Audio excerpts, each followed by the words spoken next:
Hey, I'm back again. So, sorry my nose is a bit blocked somehow, I don't know why I said it, but yeah, anyway. And this time I've tried to zoom out a little bit because I always end up, I don't know why the thing kind of zooms in by itself.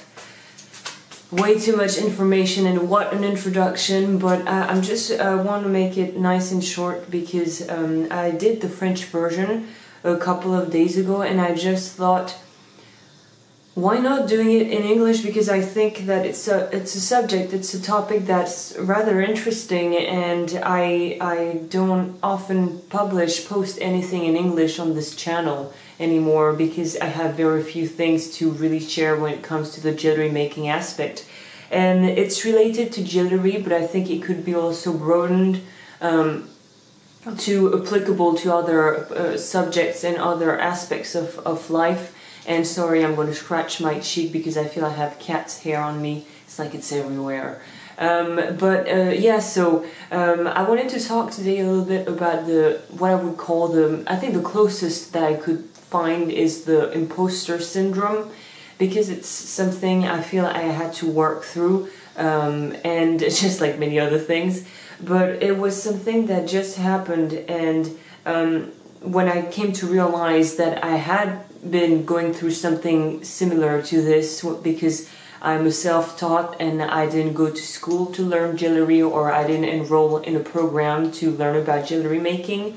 And even though I've been doing this stuff for 4 years and being feeling legit for about roughly 2 years now, 2 years in, about considering myself as a proper silversmithy, I realized that the biggest thing that stops people from going for it and trying things is the fear of what people might say, or what they feel that their limits are, because in essence you put your own limits and you create your own false perceptions and misbeliefs.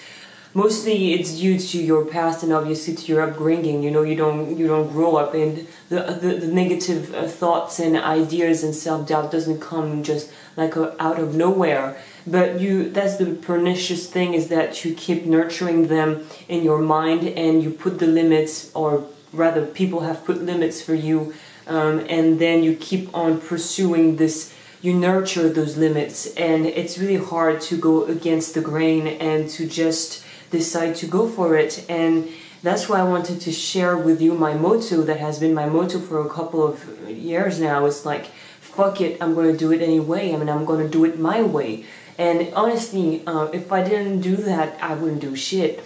It's the only way for me to go against all the limits and all the thoughts and self-doubt. I mean, you'll have time to reflect on what you're doing and to doubt about yourself later, you know. Let it for later. And in essence, I don't think that I think it's rather healthy to have doubt, to question yourself from time to time, and kind of go in retrospective, and look back at what you did and try to see what you could have done differently to improve it.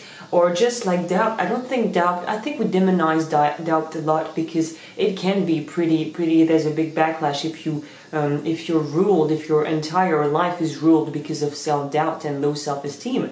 And I can testify on that one. But the way I worked around this, and I'm still working on it, is really like, fuck it, I'm gonna do it anyway. Like, fuck this shit, I'm gonna do it, and we'll think about self-doubt and low self-esteem and questioning everything later on.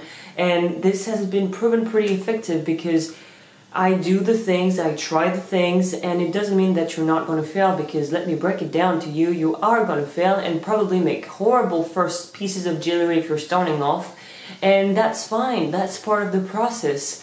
And I just wanted to highlight this because I feel that, especially when you feel like, for instance, for the jewelry making, or because you didn't get the degree, you know, when you didn't go to uni and you don't have the nice little frame diploma up hanging on your wall, you feel that there are certain things that you cannot access because of that, no matter what your background and your circumstances are. I was going to say subconscious, you see, Freudian slip. Yeah, fuck this shit. You want to do it, give it a go. Try it with your own tools, with what you can, and start doing it. And don't put limits where there should be no limits. and take up this step that you've put on your forehead, the so-called impostor syndrome thing, if you're starting a business or you're, because for a long time I felt that no matter what I did or what I could do, I would never be judged on an equal level as somebody that came out of a jewelry program or a jewelry school.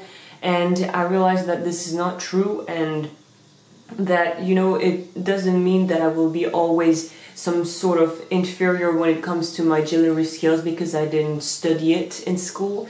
And I think for many people that didn't get the education, no matter the reasons, you know, there are various reasons why you perhaps couldn't get an education or, you know, studying what you wanted. And fuck that shit. Honestly, in the end, what counts is the work you do on the field.